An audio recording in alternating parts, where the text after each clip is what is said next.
Congressman Gary Palmer joins us right now in studio. Congressman, the $64,000 question is, what is your reaction to the National Guard being sent now to the border? Really not surprised. I mean, President Obama deployed the National Guard to the border in 2010. President Bush did it as well. So it's not a surprise that President Trump is doing the same thing. We should also add that as of news time, when we came out here, we had been checking with the Alabama National Guard, and that so far, our National Guard not a part of those being called up. But we, of course, will continue to monitor that. Let's talk about trade wars. Okay. This is going gangbusters. I mean, I'll do this on you, and I'll do this on you, and China and the U.S. Where's this going to lead, and how is this going to hurt people, for example, here in Alabama who trade with China? Well, first of all, I disagreed with the president's broad-based tariff approach, and one of the reasons is that we're gaining parity with China in manufacturing costs. That's one of the bigger issues.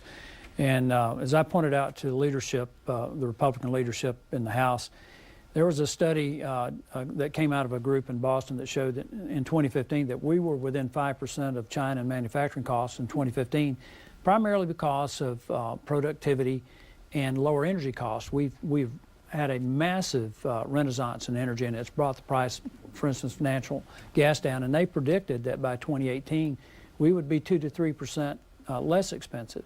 So what I've suggested is that we need to target the tariffs where the problem is in terms of the dumping of particularly steel products, and that's China. And you're going to have tit for tat, but we will have a negotiated solution. I think that we will be able to resolve this.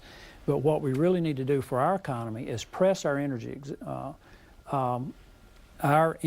resources, that advantage that we have, pursue trade in the Asian region. Vietnam is a strong trading partner now, South Korea, Japan, and with India. And that will put the kind of pressure on China, I think, that will lead us to a fair trade agreement and a better trade balance. When we talk about this hopscotch of hot topics here, what about the Russian expulsion of the Russian diplomats, I should say? Was that surprising to you at all? No, and I think you're going to see a continuation of this. And one of the things that concerns me is that British intelligence indicates that there are other Russian agents out planning to assassinate Russian defectors, and that concerns me because it's something that they think has been initiated already. Is why would Russia be concerned about these people who are defectors? What knowledge do they have about Russian operations that would prompt this kind of reaction? So I do think we need some strong measures against that. One more very quick question. I have to answer it yes or no. Is the president going to testify with Mr. Mueller? I have no idea. Good answer, I guess, right? Congressman Gary Palmer, always a pleasure to have you with us. Thank you so much for coming in. Thank you, sir. All right.